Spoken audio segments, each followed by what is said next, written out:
कि आप बार बार कह रही हैं कि जो उनकी बहन, उनके हमारे वजीर आला के पीछे सड़कों पे बैठे, लेकिन सड़कों पे बैठने से मुलाकातें नहीं होती हैं।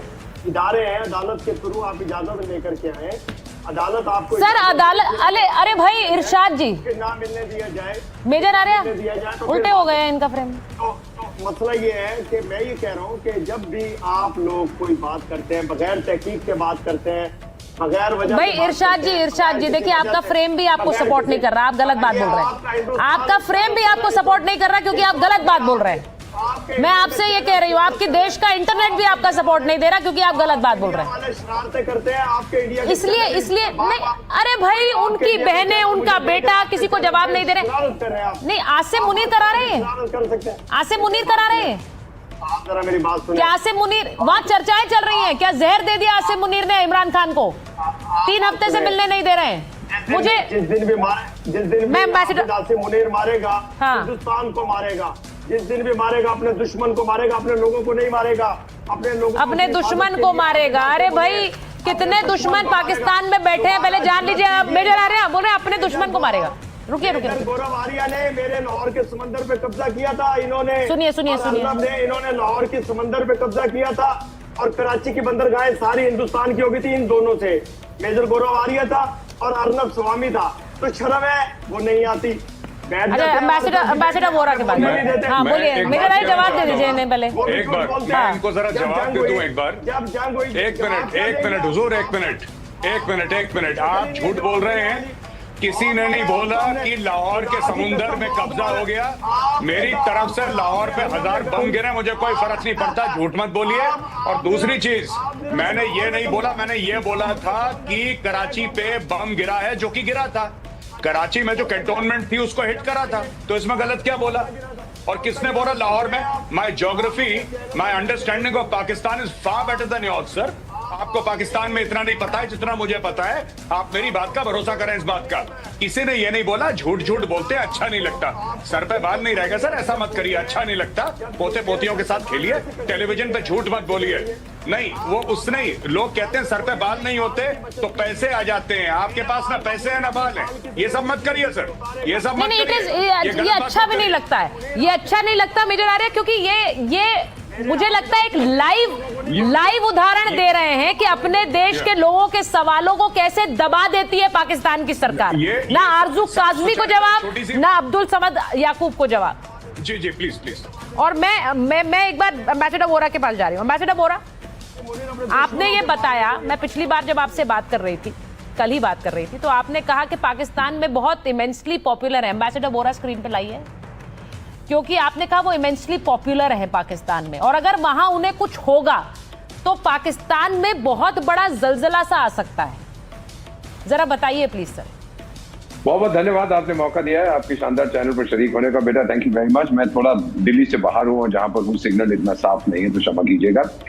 बिल्कुल सही आपने फरमाया। आपको याद होगा जब उनको गिरफ्तार किया तो पाकिस्तान की आवाम सड़कों पर आ गई थी और मिलिट्री की नींव हिला दी। दूसरा, अभी ये लोग नया टर्म यूज करते हैं, हाइब्रिड गवर्नमेंट। कोई हाइब्रिड नहीं है। ये जो पिंजरे वाली मुनरिया है, जितनी पावर है इसके पास है, ये सब जानते हैं। 27th अमेंडमेंट के बाद क्या करना है, अब न्यूक्लियर हथियार भी उसके हाथ में दे दिए हैं, एक्सेट्रा। हम लोग ये देख रहे हैं, किसी भी तरह से और कुछ करने की जरूरत नहीं। मिलिट्री टेक ओवर की, लेट मी कंप्लीट सर, मैंने कुछ नहीं बोला, आप मेरा मुंह पे जिप लगा दीजिए। Let me finish what I am saying sir, खामोश हो जाइए। और जो आप मेजर आर्या की बात कह रहे थे, he is a youth icon in my country. We are very proud of you major Arya son, carry on जिस तरह से आप काम कर रहे हैं। मैं सिर्फ इतना ही कहना चाहता था बेटा कि सुचारिता बेटा, आप भी ये कहना चाहता हूँ कि ये इतना पॉपुलर, दोनों के बीच में फर्क इतना बता देता हूँ। ये जो पिंजरे वाली मुनरिया है, ये भी शारिया चाहता है, ये भी फंडामेंटलिस्ट इस्लामिक है। इमरान खान भी शारिया चाहता है, वो भी फंडामेंटलिस्ट इस्लामिक है, इसलिए इसको तालिबान कह दीजिए, तालिबान खान। दोनों के बीच में फर्क इतना है, इमरान खान जेल में है, हजारों की संख्या में लोग आ गए हैं। पिंजरे वाली मुनरिया अगर गलती से जेल में गया, एक व्यक्ति नहीं आएगा इसके लिए कहने के लिए कि इसको छोड़ दो। ये जो प्रेसिडेंट एंड चीफ मार्शल बनते हैं ना फॉर लाइफ, मुझे 52 साल हो गए कूटनीति में, मैंने देखा। अच्छा, ये प्रेसिडेंट फॉर लाइफ हो गया, चलिए प्रेसिडेंशियल पैलेस को इसको अलाइव मत बाहर निकालिए। बहुत से देशों में देखा कि ये फॉर लाइफ है, मार दो, खत्म होगी कहानी। पिंजरे वाली मुनरिया, ध्यान रखिए, अब बहुत जल्दी रेकनिंग आ रहा है और जो पाकिस्तान की आवाम सड़क पे निकलेगी, अरे आप क्या, आपके बुजुर्ग कुछ नहीं कर पाएंगे, ये मैं देख चुका हूँ, ये मैं समझ चुका हूं। ये एक डर वहां बैठा हुआ है और इसीलिए मैं आज कह रही थी कि पाकिस्तान में क्या एक मिलिट्री टेक ओवर की बात हो रही है, कू की बात हो रही है। जरूरत नहीं है बेटा, टेक ओवर तो ऑलरेडी हो चुका है। ये जो इनकी सिविलियन इंस्टीट्यूशंस हैं, चाहे जुडिशरी है, चाहे सिविल सर्विस है, चाहे फॉरेन सर्विस है, उन्होंने आत्महत्या कर ली है। चाहे उनको मुनीर मारे ना मारे, रिजल्ट तो वही होता है, वो मर गए हैं। सिविल सर्विस मुंह नहीं खोलती, जुडिशरी मुंह नहीं खोलती, पार्लियामेंट मुंह नहीं खोलता, तो क्या हो रहा है वहां पे?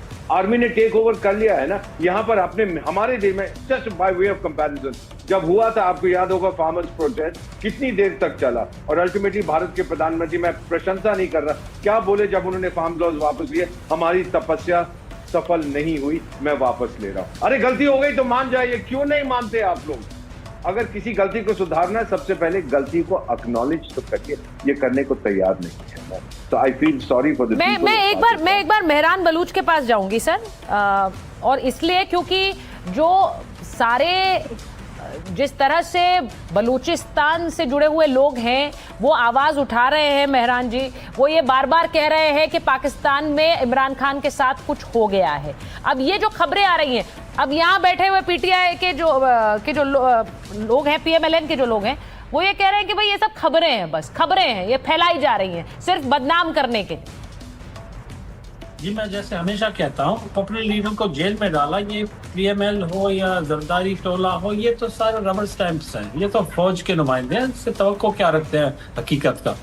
एक बहुत मेजर पॉइंट है, जो मेन पॉइंट है, ये फौज डिफ्लेक्शन करता है हमेशा, जो अफगानिस्तान और बलूचिस्तान में इनके साथ हो रहा है। बलूचिस्तान को आप ओवरलुक नहीं कर सकते हैं, उधर फुल फ्लैश जंग आजादी चल रहा है और पाकिस्तानी फौज को हर कदम पे डिफीट हो रहा है वहां पर।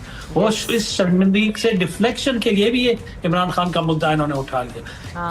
क्यों अचानक इनको ऐसा पड़ा? बलूचिस्तान में आप थोड़ा जान के देखें, इन्होंने तो पूरा गैरिसन बना दिया है, उधर इंटरनेट बंद है, आमद और रफ्त बंद है, ट्रांसपोर्ट बंद है, सब कुछ कर्फ्यू के अंदर है बलूचिस्तान। क्यों? उधर फुल फ्लेज आर्मी ऑपरेशन और जेनोसाइड बलोच कौम का चल रहा है, और बलोच भी बिल्कुल जबरदस्ती से लड़ रहा है पाकिस्तानी फौज के साथ। और उस अफगानिस्तान के बॉर्डर पे हम विटनेस है, हम तो उधर ही रहते हैं। अफगानिस्तान पे बॉर्डर पे जो इनको डिफीट मिल रहा है, जिस तरीके से तालिबान इनको मार रहे हैं, आपको भरोसा नहीं आएगा इनके बातों को, इनकी बिलिजेंस और एरोगेंस को सुन के, चेस्ट थंपिंग को सुन के, हम इतने बड़े फौज है, इतने ताकतवर है। नहीं है जी, हम भी इसके साथ मुकाबला कर रहे हैं, अफगान भी इससे भरपूर लड़ रहा है। तो ये अपने जी आपने जो बात कही है, अब सुन लीजिए, यही बात अभी शुरुआत में भी कही गई। अब्दुल जी, मुझे पता है आप बोलना चाह रहे हैं, यही बात शुरू में कही गई कि क्या ये एक डिफ्लेक्शन टैक्टिक है, क्योंकि बुरी तरह पिट रहे हैं अफगानिस्तान बॉर्डर पर पाकिस्तान की सेना। अब इसका दूसरा पहलू यह है कि इस सब के बीच अगर इमरान खान के साथ कुछ कर दिया जाए तो पता भी नहीं चलेगा, यह भी दूसरा पहलू हो सकता है। मैं एक बार जरा सुनवाना चाह रही हूं फिर से कि इमरान खान ने क्या कहा था अपने ऊपर होने वाले हमले को लेकर, और कैसे आसिम मुनीर को इसके लिए जिम्मेदार भी ठहराया था पहले से। तो ये मैं कह के निकला था, आरजू जी जो बात ये कह रहे हैं कि मैं कह के निकला था, और ये कहा उन्होंने एक वीडियो में पहले कि आसिम मुनीर इसके लिए जिम्मेदार होगा अगर मुझे कुछ हो जाता है। तो अब मेरा सवाल यह है कि आसिम मुनीर को लेकर इतना पावरफुल पाकिस्तान में कैसे बना दिया गया कि सब कुछ आसिम मुनीर के हाथ में है। मुझे लगता है शहबाज शरीफ भी, वहां के प्रधानमंत्री भी फैसले नहीं लेते हैं, वो पूछ के लेते होंगे, या फिर फैसले सारे आसिम मुनीर के? बिल्कुल ऐसा ही है। इस वक्त भी लोग यही बात कर रहे हैं कि अगर इमरान खान से मिलने नहीं दिया जा रहा या बात नहीं कराई जा रही तो शायद शहबाज शरीफ साहब इंतजार कर रहे हैं कि जीएचक्यू से या रावलपिंडी से उनको जब इजाज़तनामा आएगा तभी वो परमिशन मिलने के बाद ही इमरान खान से मिलने देंगे। लेकिन साथ साथ ये बात भी कई लोग कर रहे हैं, जैसे आपने मुझसे पहले पूछा था कि यहाँ क्या बातें चल रही हैं, तो उसमें ये भी चल रहा है कि अब ये पहले जैसी इनका जो कह लीजिए तरीका वारदात वो नहीं रहा जो पहले था कि जैसे भुट्टो साहब को फांसी दे दी या नवाज शरीफ साहब को बाहर निकाल दिया या बेनज़ीर भुट्टो को गोलियां पड़ गई।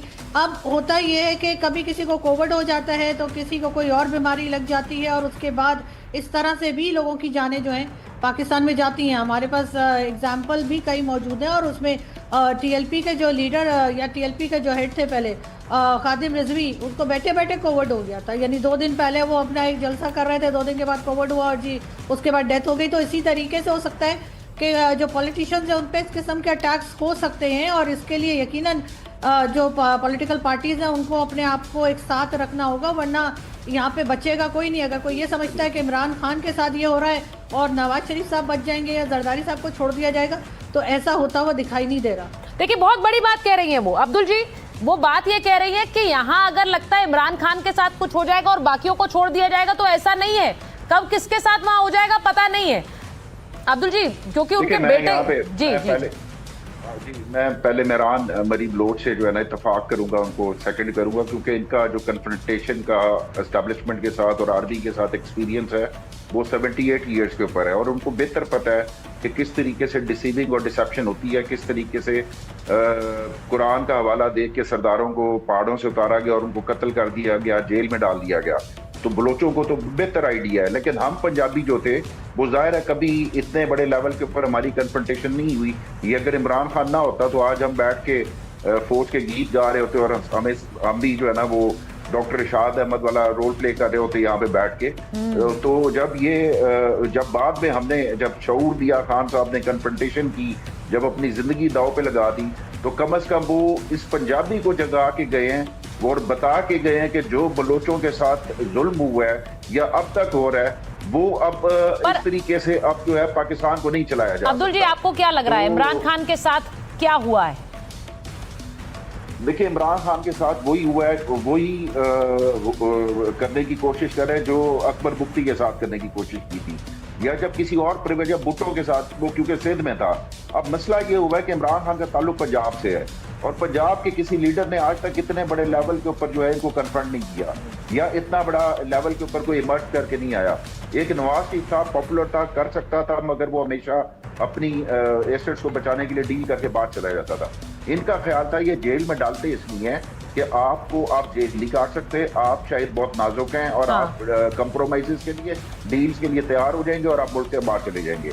मगर वो बिल्कुल सिलेबस में नहीं था, इनकी जो बुक्स थी उसमें इनको नहीं पता था, एक्सपीरियंस नहीं था कि अगर इमरान खान नहीं मानेगा और वो कंफ्रंट करेगा मौजूदा एस्टेब्लिशमेंट के साथ तो क्या करना पड़ेगा। देखिए आपने जो बात कही ये अब देखिए जो बातें निकल कर आ रही हैं कि वहां अफगानिस्तान से पिटाई हो रही है तो इमरान खान की खबर फैला दी, या वाकई इमरान खान के साथ कुछ बुरा कर रहे हैं जेल में क्योंकि उन्हें लग रहा है ध्यान सारा इस वक्त अफगानियों के साथ है तो यहाँ पे इमरान खान को निपटा दो, ये भी खबरें आ रही हैं। अब दूसरी तरफ वहां चर्चाएं ये भी हो रही है कि भारत कहीं हमला ना कर दे हम पर, ये आरजू जी ने बताया।